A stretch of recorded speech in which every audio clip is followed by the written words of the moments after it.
Assalamualaikum warahmatullahi wabarakatuh. Perkenalkan, nama saya Naila Amelia. Saya kerap disapa Lia.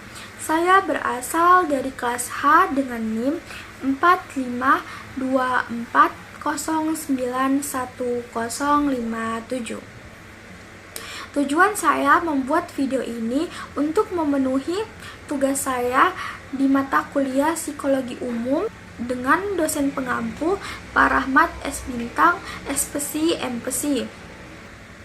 Di sini saya akan membahas tentang teori perkembangan Sigmund Freud dan juga Jean Piaget.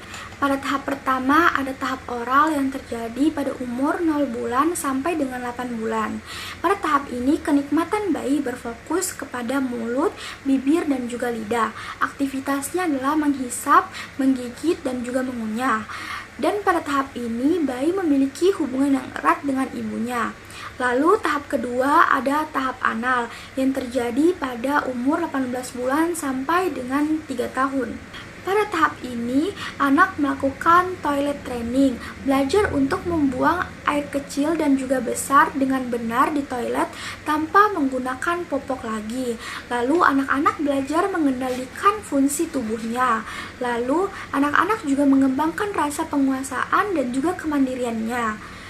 Selanjutnya, tahap ketiga yaitu tahap balik yang terjadi pada umur 3 tahun sampai dengan 6 tahun. Pada tahap ini, anak-anak mulai menyadari tentang jenis kelamin, lalu ketertarikan terhadap alat kelamin, lalu mengidentifikasi dengan orang tua sejenis kelamin. Selanjutnya, tahap keempat yaitu tahap laten yang terjadi pada umur 6 tahun sampai dengan 12 tahun. Tahap ini masa eksplorasi di mana energi seksual ditekan atau tidak aktif. Pada tahap ini, anak-anak akan berfokus kepada aktivitas lain seperti bersekolah, bermain, melakukan hobi, les, dan lain-lain. Lalu tahap terakhir yaitu tahap genital yang terjadi pada umur 12 tahun ke atas.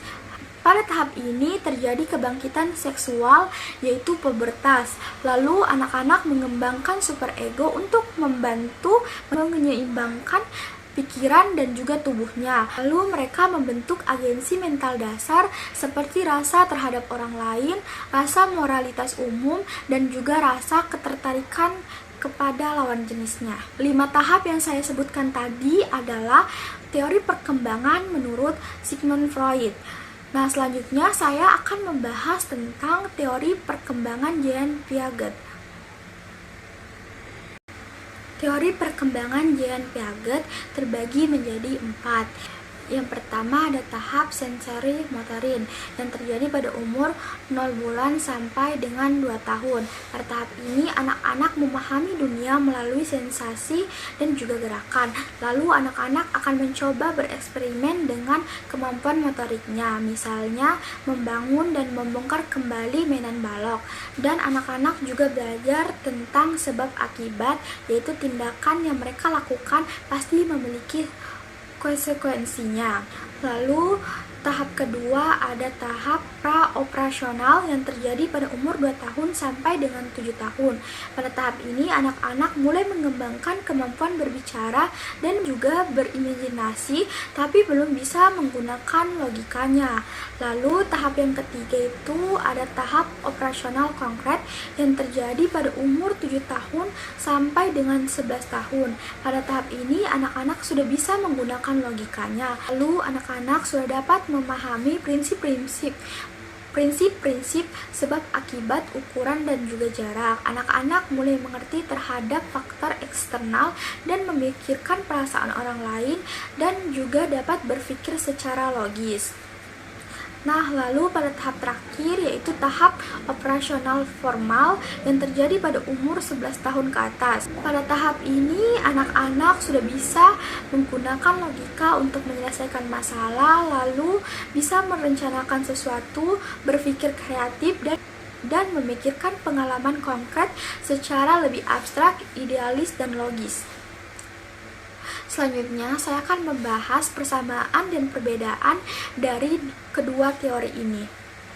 Persamaan dari kedua teori tersebut adalah keduanya sama-sama menyusun teori perkembangan dalam tahap-tahap yang berurutan. Setiap tahap harus dilalui secara berurutan. Lalu keduanya sama-sama menekankan pentingnya pengalaman masa kecil dan mengakui bahwa perkembangan awal mempengaruhi perkembangan selanjutnya. Lalu perbedaan dari kedua teori ini adalah yang pertama, Freud berfokus pada perkembangan psikoseksual dan menekankan peran dorongan biologis dan libido dan pentingnya konflik emosional dan ketidaksadaran. Sedangkan Piaget berfokus pada perkembangan kognitif, menekankan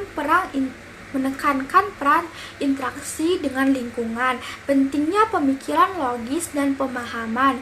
Motivasi berasal dari kebutuhan memahami dunia. Mohon maaf apabila masih banyak kekurangan dan kesalahan yang terjadi pada video ini. Saya akhiri, wassalamualaikum warahmatullahi wabarakatuh.